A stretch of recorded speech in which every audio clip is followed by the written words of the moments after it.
Good evening students. Myself Mrs Sushma Sangle. आज आपण इयत्ता दुसरी चा क्लास घेणार आहोत. त्याच्यामध्ये आपल्याला जे घटक झालेले आहेत, मराठीचे सगळे घटक आपले झालेले आहेत. आता राहिलेले घटक इंग्लिश बुद्धिमत्ता हे घटक आता आपण चालू करायचे आहेत. आपल्याला थोडेच दिवस राहिलेले आहेत. 5 जानेवारीला आपली फायनल परीक्षा आहे. तर आजचा आपला जो घटक घ्यायचा आहे त्याच्यामध्ये आज जो घटक घ्यायचा आहे त्याच्यामध्ये बघा दिनदर्शिका घटक आहे.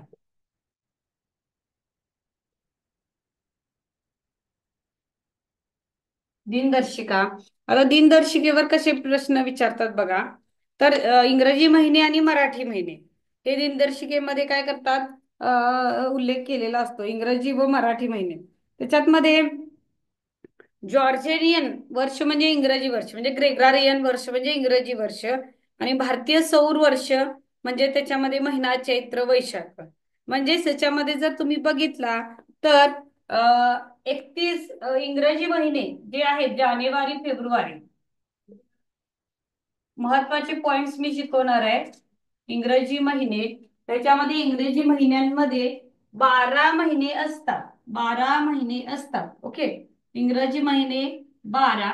आता या 12 महिन्यामध्ये 31 दिवसांचे 7 महिने असतात. 31 दिवसांचे 7 महिने असतात. 30 दिवसांचे 4 महिने असतात. 30 दिवसांचे 4 महिने.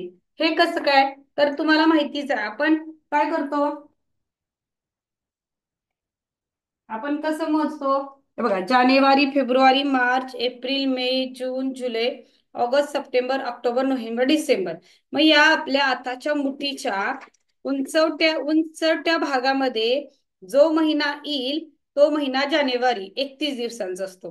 म्हणजे जानेवारी 31 दिवसांचा, फेब्रुवारी 28 किंवा 29 दिवसांचा, मार्च 31 दिवसांचा, एप्रिल 30 दिवसांचा, मार्च एप्रिल मे 31 दिवसांचा, जून 30 दिवसांचा, जून जुलै 31 दिवसांचा.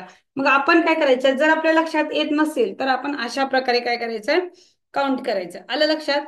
आणि ह्याच्यामध्ये फक्त फेब्रुवारी हा महिना सोडला, म्हणजे फेब्रुवारी हा महिना 28 किंवा 29 दिवसांचा असतो. फेब्रुवारी हा महिना कसा असतो? 28 किंवा 29 दिवसाचा असतो. फेब्रुवारी महिना, फेब्रुवारी हा महिना 28 किंवा 29 दिवसांचा असतो. आलं लक्षात तुमच्या?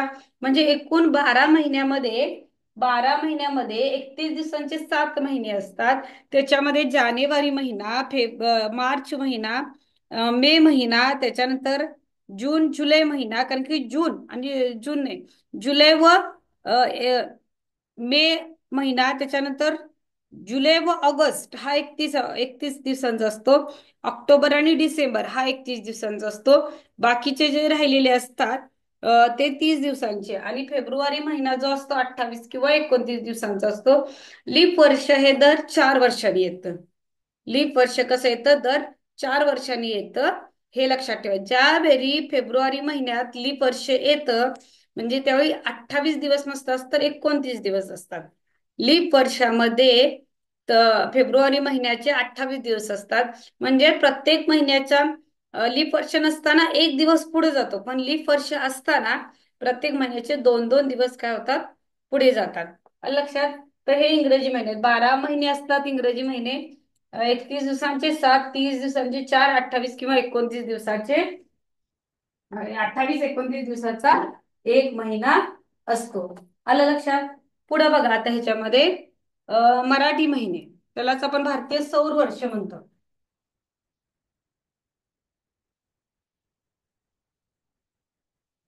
मराठी महिन्यालाच आपण भारतीय सौर वर्ष म्हणतो.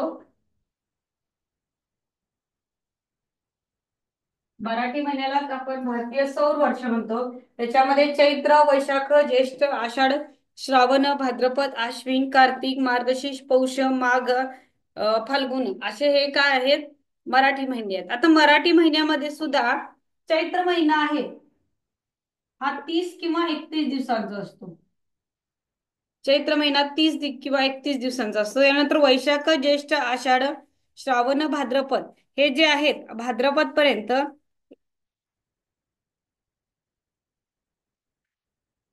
तर हे जे महिने आहेत हे 5 महिने 31 दिवसांचे असतात. आणि त्याच्यानंतर जर बघितला, त्याच्यानंतरचे शेवटचे 6 महिने हे परत 30 दिवसांचे असतात. आणि शेवटचा फाल्गुन हा 30 दिवसांचाच असतो. म्हणजे हे 5, 6 आणि 5, 11 आणि चैत्र महिना हा 30 किंवा 31 दिवसांचा असतो.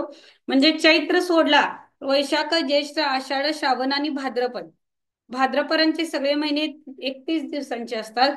त्यानंतर अश्विन, कार्तिक, मार्गशीर्ष, पौष, माघ, फाल्गुन हे महिने आहेत ते 30 दिवसांचे आहेत. आलं लक्षात?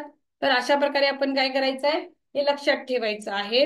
म्हणजे 30 महिन्यांचे दिवस किती आणि 31 महिन्यांचे दिवस किती हे लक्षात ठेवायचं आहे.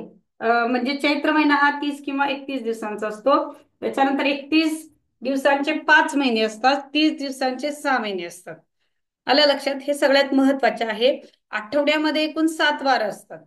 सोमवार, मंगळवार, बुधवार, गुरुवार, शुक्रवार, शनिवार, रविवार. आठवड्याचे वार 7 हे एक लक्षात ठेवा. आता बघा, याच्यामध्ये प्रश्न कसे विचारतात.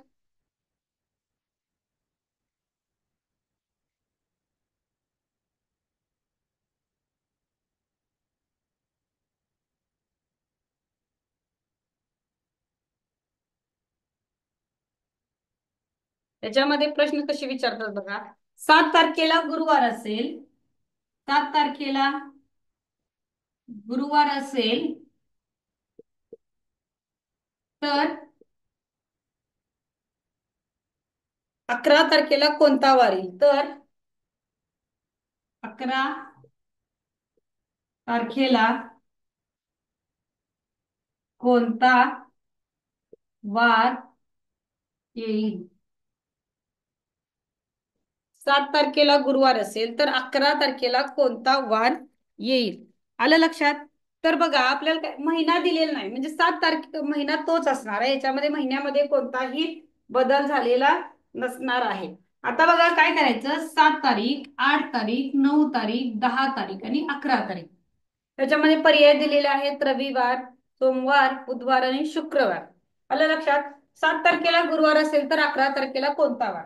समजा इथं असं लिहून घ्यायचं आपण, गुरुवार, शुक्रवार, शनिवार, रविवार, सोमवार. एकदम सोपं आहे. बरीच मुलं काय होतात, खूप गोंधळून जातात अशा प्रश्नाला. बरीच मुलं काय होतात, गोंधळून जातात. तर काय प्रश्न आहे, 7 तारखेला गुरुवार असेल तर 11 तारखेला कोणता वार असणार आहे.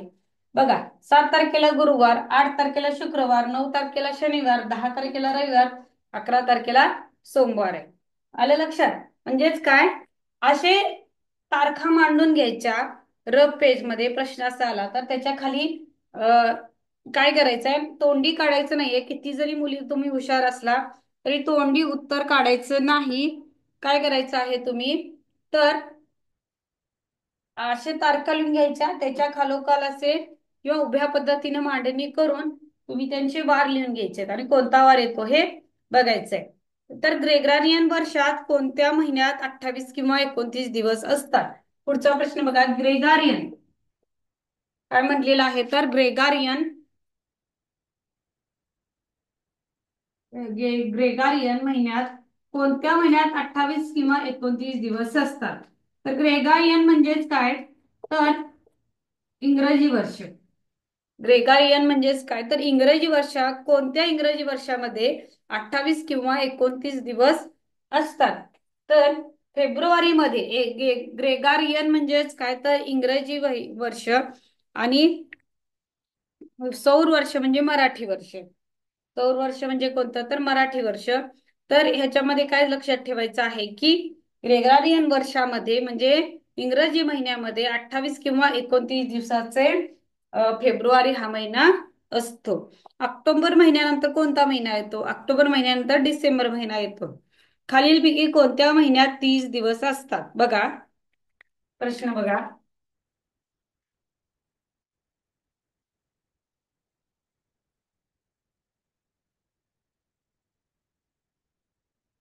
खालीलपैकी कोणत्या महिन्यात 30 दिवस असतात.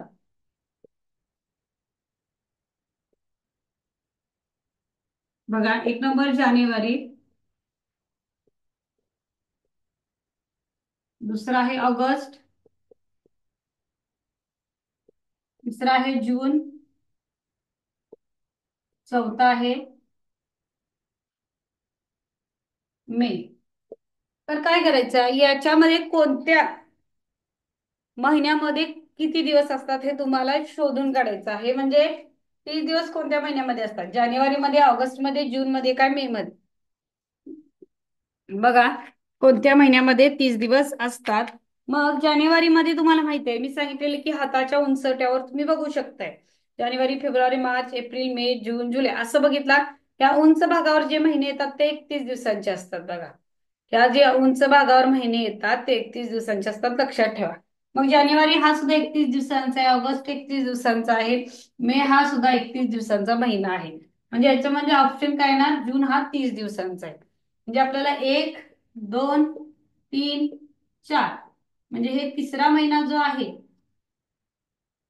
3 नंबरला आपण गोल करायचं. तिसरा महिना आहे तो जून महिना आहे तो 30 दिवसांचा आहे. पुढे बघा, आठवड्यामध्ये एकूण किती वार असतात, किंवा आठवड्यामध्ये एकूण किती दिवस असतात असं सुद्धा विचारलं चालतंय. एखाद्या आठवड्यामध्ये 7 दिवस, एका आठवड्यामध्ये एकूण वार सुद्धा 7 आहेत. आज वार कोणता, आज रविवार आहे तर काल कोणता वार होता. आज रविवार आहे तर काल कोणता वार होता म्हटलेला आहे. आज जर रविवार असेल तर उद्या, उद्या कोणता वार असणार आहे. उद्या सॉरी, काल, उद्या कोणता वार आहे. आज रविवार, उद्या सोमवार. अजून एक प्रश्न विचारतात, आज सोमवार आहे तर काल कोणता वार असेल.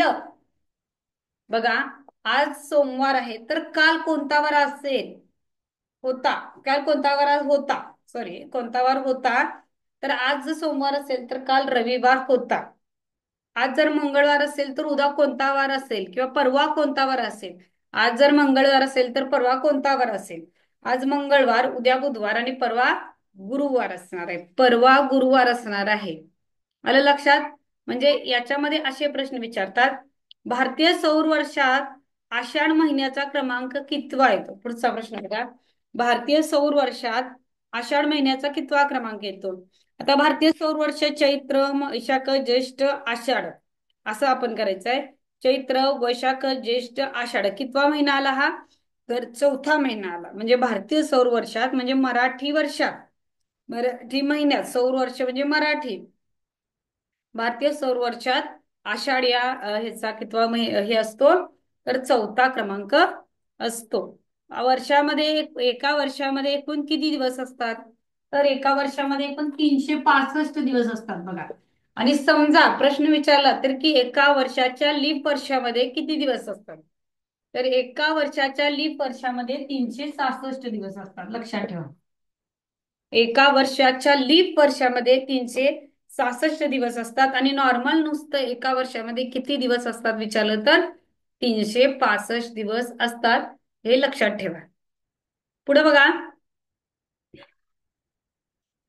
ग्रेगोरियन वर्षातील 10व्या महिन्यात किती दिवस असतात. ग्रेगोरियन वर्षाच्या 10व्या महिन्यात किती दिवस असतात.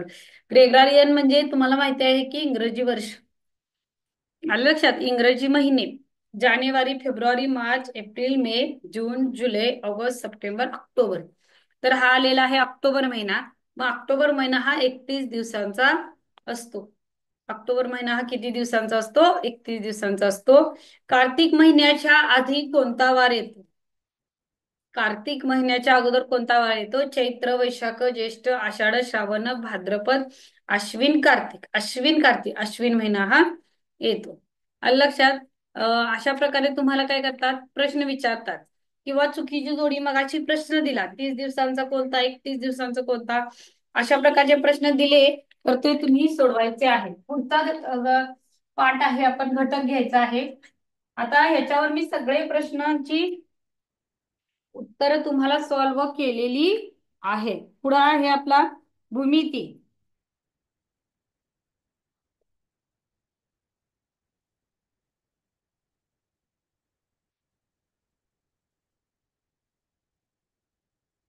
पुढचा घटक आहे आपला भूमिती. भूमितीमध्ये आपल्याला काय करायचं आहे,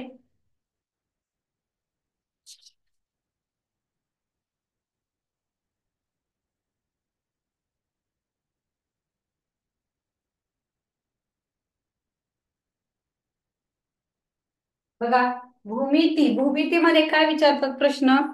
रेषा, आयत, चौरस, वर्तुळ. हा, तर बघा आता त्याची आपण माहिती करून घेऊया. रेषा ही आपली काय आहे? रेषा आहे. ही आपली रेषा आहे बघा. सरळ स्ट्रेट दोन्ही बाजूला आपण बाण काढलेले आहेत. त्याच्यानंतर किरण. किरण म्हणजे बाण असतो हा. तर किरण हा एका बाजूलाच पुढं पुढं जातो. दोन्ही बाजूला नसतो, तर एका बाजूलाच पुढं पुढं जातो. आलं लक्षात? आता ही रेषा जरी झाली तरी ही आडवी रेषा आहे बघा. हा किरण आहे. रेषाखंड बघा. रेषाखंड हा दोन्ही बाजूला मर्यादित असतो. किरण हा एका बाजूला मर्यादित असतो. दुसऱ्या बाजूला अमर्यादित असतो, म्हणजे पाहिजे तेवढा तो वाढू शकतो. रेषा दोन्ही बाजूला आपल्याला पाहिजे तेवढी अशी वाढवता येते. हा, किरण फक्त एका बाजूला आपल्याला वाढवता आला पाहिजे, दोन्ही बाजूला किरण वाढवता येत नाही. रेषाखंड हा दोन्ही बाजूला मर्यादितच असतो. एवढाच आपला रेषाखंड असतो. तुम्ही जेवढा इथे एवढा काढला एवढाच असतो, तो दोन्ही बाजूला वाढत नाही. आलं लक्षात? हा बिंदू आहे. ह्याला म्हणायचं बिंदू. ह्याला काय म्हणतात? बिंदू म्हणतात. बघा, तिरपी रेषा. ह्या तिरक्या रेषा झाल्या, तिरप्या. आलं लक्षात? ह्या कोणत्या झाल्या तर तिरप्या रेषाल्याच्या.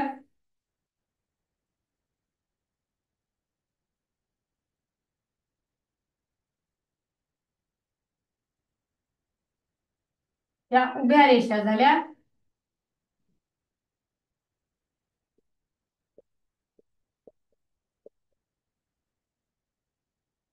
ह्या वक्र रेषा झाली.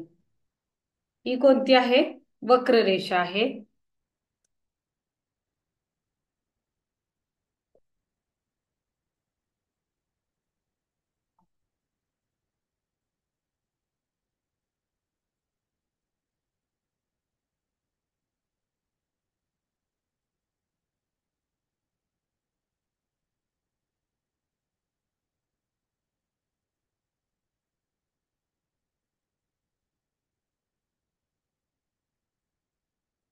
तर आता इथं काही मी भौमितिक आकार काढलेले आहेत बघा. ही आहे उभी रेषा.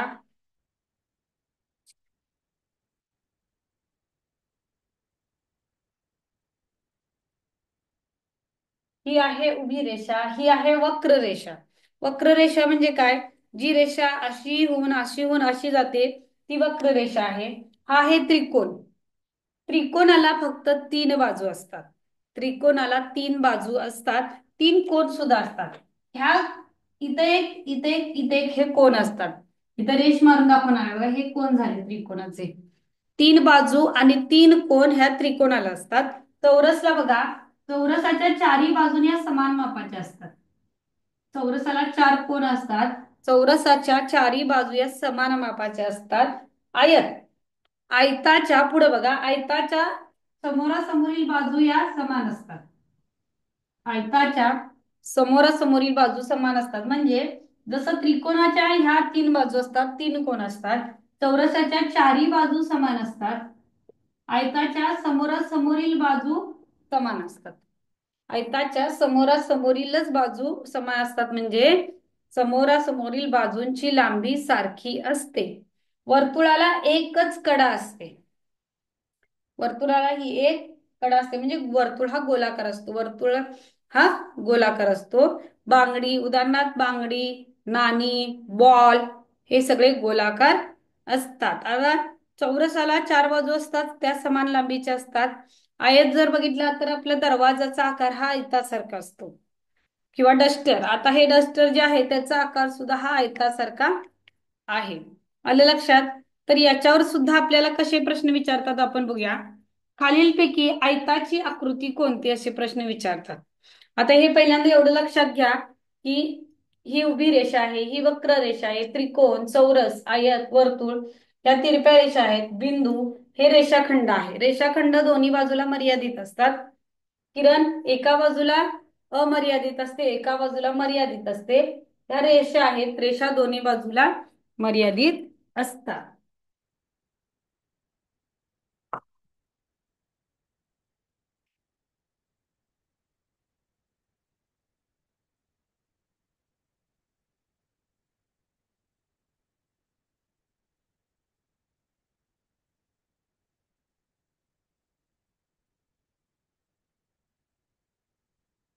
आता हे जर लक्षात आलं असेल तर पुढे बघा, भौमितिक आकार अजून तुम्हाला ह्याच्यामध्ये मी सांगणार आहे, हे लक्षात घ्या. तर आता हे जर बघितला, हे आपले काय झाले रेषा. त्याच्यानंतर बघा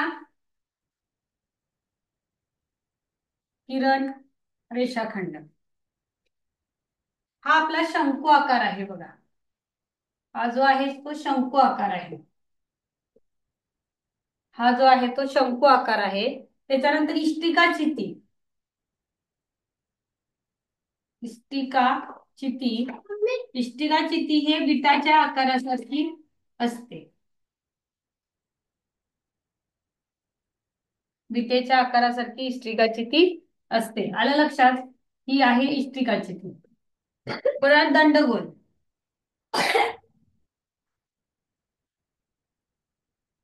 दंडगोल.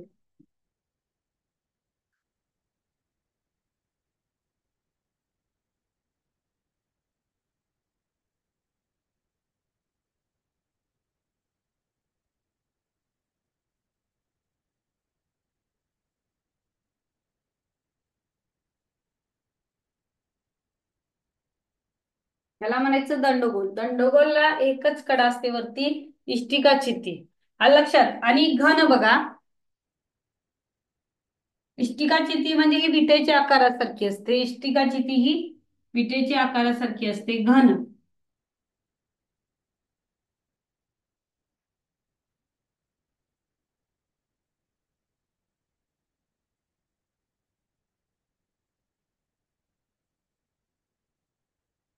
घन म्हणजे काय? ठोकळा. घन म्हणजे काय? ठोकळा. तर हा घन आहे, ठोकळा आहे, ही आहे इष्टिकाची ती विठेच्या आकारासारखी असते. इष्टिकाची ही कशासारखी असते? विठेच्या आकारासारखी असते. म्हणजे आता ह्याच्यामध्ये आपला भौमितिक आकार गोल, शंकू, इष्टिकाची हा घटक आता काय आहे आपला चालू आहे. बघा, हा शंकू आकार आहे, हा इष्टिकाची आकार आहे, हा दंडगोल आहे, हा घन आहे. घन हा ठोकळ्यासारखाच असतो. ही उभी रेषा, वक्र रेषा, हा त्रिकोण, चौरस, चौरसाच्या चारी बाजू समान असतात. हा आयत आणि हा वर्तुळ. लक्षात ठेवा 2 मिनिटं.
बघा, शंकू, इष्टिकाची दंडगोल आणि घन.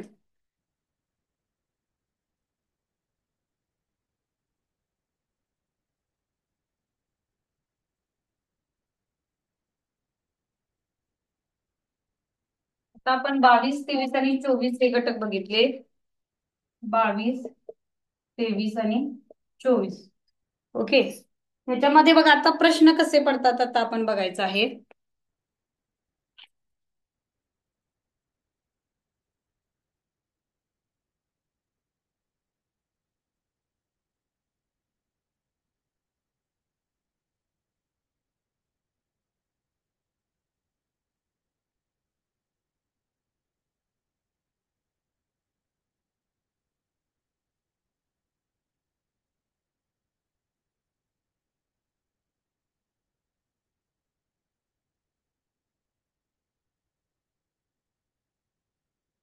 आता ही एक आकृती दिलेली आहे.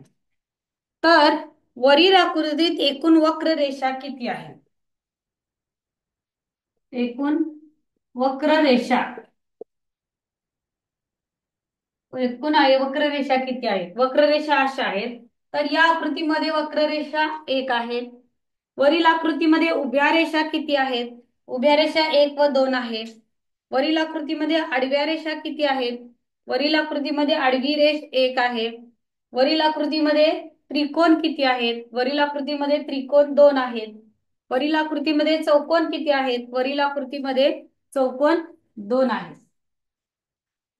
वरील आकृतीमध्ये आयत किती आहेत? तर आयत बघा, ह्या दोन समोरासमोरील बाजू समान आहेत, हे आयत आहे. चौकोन, हा एक चौकोन आहे, हा एक चौकोन आहे. त्रिकोण, हा एक त्रिकोण आहे, हा एक त्रिकोण आहे. गोल, हा एक गोल आहे. म्हणजे दोन गोल, दोन त्रिकोण, दोन चौकोन, ही वक्ररेषा, या उभ्या रेषा, ही आडव्या रेषा. आणि या आकृतीला इष्टिका चिती असं म्हणतो आपण. ही काय आहे? इष्टिका चिती. आणि घन हा ठोकळासारखा छोटा असतो. लक्षात, मग अशा प्रकारे विचारतात. तर त्रिकोणाला किती शिरोबिंदू असतात? पुढचा प्रश्न बघा.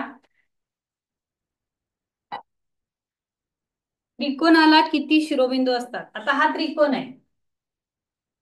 तर ह्या झाल्या त्रिकोणाच्या बाजू.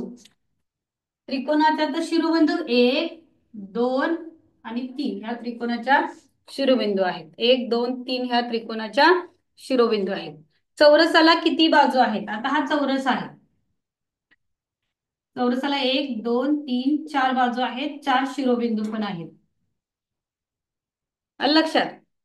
आता आकृती देतात, त्या आकृतीचे नाव काय? आता समजा अशी जर आकृती दिली तर या आकृतीचे नाव काय? तर या आकृतीचे नाव आहे घन. या आकृतीचे नाव काय आहे? घन आहे. दरवाजाचा आकार कोणता असतो? दरवाजाचा आकार हा आयत आकाराचे असते. या आकृतीला काय म्हणतात? या आकृतीला झिक झॅक लाईन, वक्ररेषा म्हणतात. या आकृतीला काय म्हणतात? वक्ररेषा म्हणतात. पुढे बघा. आता एवढे चार प्रश्न घेऊन आपण इथंच थांबणार आहोत. म्हणजे आपल्या गणिताचा सुद्धा सगळ्या सिलेबस आपला कंप्लीट होतोय. आलं लक्षात? चेंडूचा पृष्ठभाग कसा असतो? आता हा चेंडू आहे. चेंडूचा पृष्ठभाग, चेंडूचा पृष्ठभाग कसा असतो? तर याच्यामध्ये दिलेला आहे आयत, तिरपा, सपाट, वक्र व उभा. तिरपा म्हणजे असा, सपाट म्हणजे असा, गोल म्हणजे असा, किंवा उभा. वक्र असं दिलेलं आहे, गोल नाही, वक्र दिलेला आहे. मग चेंडूचा आकार हा वक्र सारखा असतो बघा, असा. चेंडूचा आकार कसा असतो? वक्र असतो. बरोबर जोडी. आता तुम्हाला ओळखायचं आहे गोटीचा पृष्ठभाग कसा असतो? गोटीचा पृष्ठभाग सुद्धा वक्र असतो. बांगडीचा आकार कसा असतो? बांगडीचा आकार गोल असतो. त्याच्यानंतर बघा, विदूषकाची टोपी कोणत्या आकाराची असते? तर विदूषकाची टोपी ही शंकू आकाराची असते बघा. विदूषकाची टोपी ही शंकू आकाराची असते. आता चित्र देतात, त्या चित्रात आकार कोणता आहे? समजा असा आकार दिला, हा आयता आकारासारखा विटेसारखा आकार दिला तर ती इष्टिका चितीचा आकार आहे. लक्षात ठेवायचं. कोणता आकार आहे? तर इष्टिका चितीचा तो आकार आहे. तर आज आपण इयत्ता दुसरीचा बघा, दिनदर्शिका एक घटक घेतला, भूमिती, रेषा, आयत, वर्तुळ शिकवलेला आहे. त्याच्यानंतर भौमितिक आकार, गोल, शंकू, इष्टिका चिती, दंडगोल सुद्धा शिकवलेला आहे. मग दंडगोल आकाराची कोणती वस्तू असते? दंडगोल आकाराची कोणती वस्तू असते? तर दंडगोल आकाराचं कोणती वस्तू असते? तर आपल्या पाण्याचा जो ड्रम असतो तो दंडगोल आकाराचा असतो. सिलेंडर हे दंडगोल आकाराचं असतं, हे लक्षात ठेवा. मग चेंडूचा आकार सांगितलं तुम्हाला, वक्र असतो. गोटीचा आकार वक्र असतो. अशा प्रकारे हे आकार असतात. आलं लक्षात? त्याच्यानंतर काय देतात? भौमितिक आकार देतात आणि त्यांचा आकार ओळखायचा असतो. त्रिकोण, चौकोन. त्रिकोणाला किती शिरोबिंदू? चौकोनाला कशा शिरोबिंदू? तर घरच्या दरवाजाचा आकार कसा असतो? हे सुद्धा आपल्याला काय विचारतात? प्रश्न विचारतात. आलं लक्षात? तर आपला काय झालेला आहे? आजचा गणितचा लेक्चर आपला इयत्ता दुसरीचा झालेला आहे. त्याच्यामधले आपले सगळे विषय शिकून झालेले आहेत. व्यवस्थित पेपर लिहा, अभ्यास करा. आता फक्त थोडे दिवस उरलेले आहेत, 10 ते 12 दिवस. 15 दिवसात आपल्याला सगळे पाठांतर करायचे आहेत. 15 पर्यंत पाढे, 15 ते 20 पर्यंत पाढे पाठ करा. समानार्थी विरुद्धार्थी शब्द घरी सुद्धा पाठ करायला चालू करा. ओके, इथंच थांबूया. थँक्यू.